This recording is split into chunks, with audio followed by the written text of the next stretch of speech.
Assalamualaikum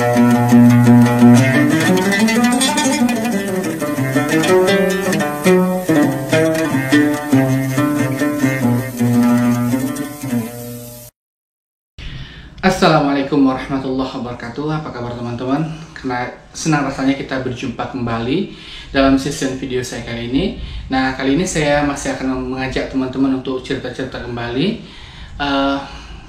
Tema ataupun pokok bahasan yang akan kita bahas pada kali ini adalah apa sih itu bahagia? Apa sih itu sukses? Apakah kalau kita punya uang itu ataupun punya jabatan, punya banyak harta, itu bisa membuat kita bahagia? Atau kalau kita sudah punya segalanya, itu yang dinamakan sukses? Oke, nanti akan kita bahas bersama-sama. Tunggu sebentar lagi ya. Oke teman-teman, dalam kehidupan kita sehari-hari, kita kan selalu sering ngobrol tuh. Misalnya kita ketemu sama teman kita semasa SMA dulu. Oh, gimana kabarnya si Fulan itu? Oh, udah hebat dia sekarang, dia sudah sukses. Oh iya? Iya, dia itu sekarang sudah jadi anggota DPR. Nah, jadi apabila seseorang mendapat jabatan, dikatakan sudah sukses. Oh iya, si Fulan itu hebat banget loh. Dia sekarang udah punya perusahaan, dia manajernya di sana. Udah sukses dia, udah hebat. Nah, terus, oh gimana tuh kabar teman kita si Fulan yang dulu itu loh, yang hafal Quran itu, gimana kabarnya sekarang itu? Ada yang bertanya begitu. Oh, si Fulan itu, dia mah kehidupannya apa ya, begitu-gitu aja, nggak memprihatinkan. Kerjanya di masjid, sholat, ibadah terus. Ya, apa ya, hidupnya miskin, memprihatinkan lah. Memang sih dia hafal Quran, dia rajin ibadah, tapi kan kehidupannya morat-marit. Nah, sering kan kita dengar kalimat-kalimat seperti itu di tengah-tengah masyarakat kita. Nah, seolah-olah bahwa dari kalimat itu, apabila mendapat jabatan, apabila mendapat uang, apabila mendapatkan posisi, profesi, maka itulah kesuksesan. Sebenarnya benar nggak sih kalau kita dapat punya jabatan, punya profesi, punya semuanya itulah kesuksesan? Ya, mungkin kesuksesan kalau teman-teman berpikir bahwa kesuksesan itu adalah harta, adalah jabatan, adalah semua. Gitu. Itu yang harus diperhatikan.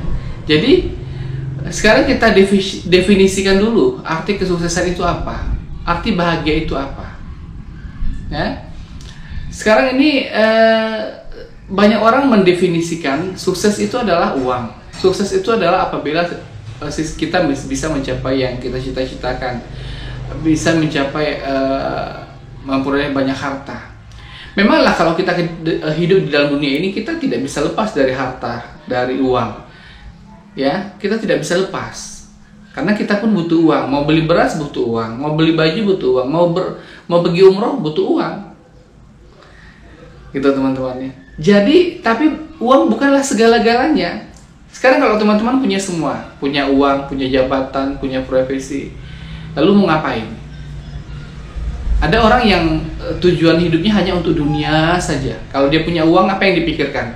Kalau punya uang, yang dipikirkan mau beli mobil Mercedes-Benz, mau beli mobil yang harganya satu mobil bisa 20 miliar.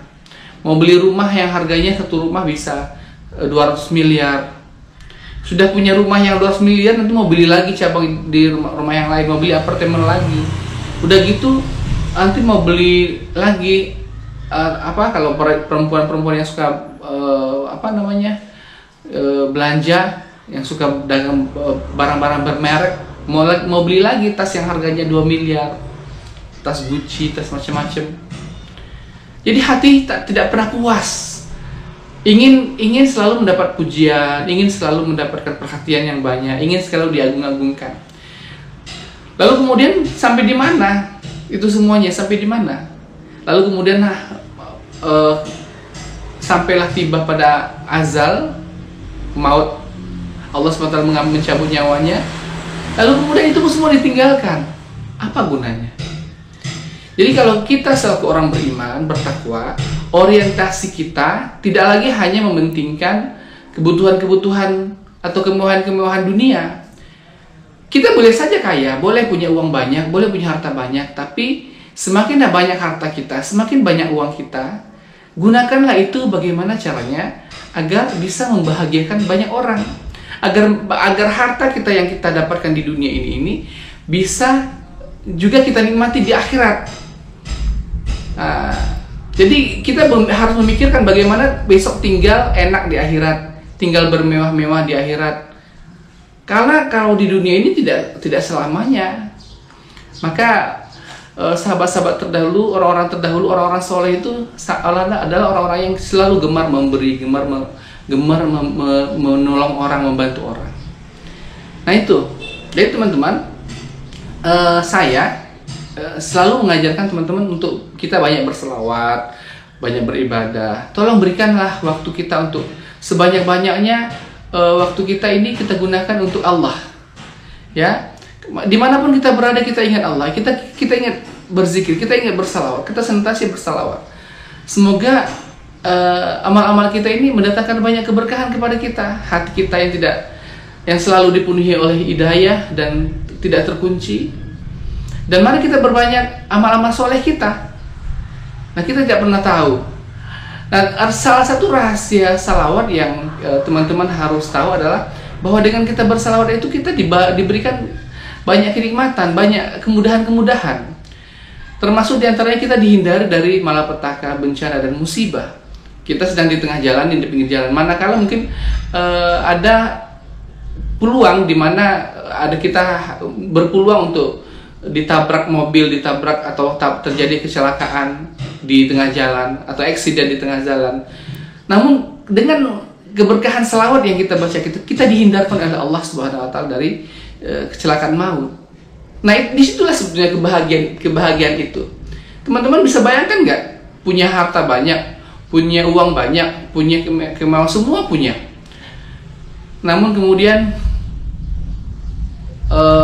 tubuh stroke, sakit, nggak bisa bergerak, tubuh stroke, cacat, nggak bisa bergerak. Namun kemudian nggak bisa makan enak, makanan harus diatur, nggak boleh makan yang manis, nggak boleh makan yang berlemak, nggak boleh makan, semua diatur. Hanya boleh makan makanan yang dipilih, yang disarankan oleh dokter saja. Bisa kebayang nggak? Nah, kalaulah terjadi seperti itu, lalu di mana lagi letak bahagia itu? Maka sebenarnya kalau kita orang beriman, bertakwa, kita harus menghindari ya makan dengan makanan yang haram. Karena makan yang haram itu, teman-teman, itu bisa dengan makanan itu akan masuk ke dalam mulut kita, ya. Makanan yang haram masuk ke dalam mulut kita, kemudian makanan itu akan menjadi darah dan akan menjadi daging, dan daging itulah yang akan nanti menjadi penyakit di dalam tubuh kita, dan penyakit itulah nanti alamat untuk membuat kita dimatikan oleh Allah dalam keadaan yang tidak terpuji, dalam keadaan yang matinya bukan mati husnul khotimah. Coba lihat orang-orang yang banyak mengkorupsi uang, orang-orang yang banyak yang selalu memakan barang-barang haram, harta yang haram masuk ke dalam tubuhnya. Bagaimana kesudahan hidupnya? Ada itu belum umur berapa udah penyakit kanker lah, penyakit inilah, penyakit itu, operasi, berobat sana sini, uang sudah habis ratusan juta nggak sembuh-sembuh. Lalu di mana lagi letak bahagia itu kalau sudah seperti ini? Mendingan kita ya hidup apa adanya. Kalau kita punya uang banyak, ayo makan apa adanya. Hidup bersifat qanaah, merasa cukup. Makan dengan ikan teri, ikan asin, ikan laut ya seadanya, ya.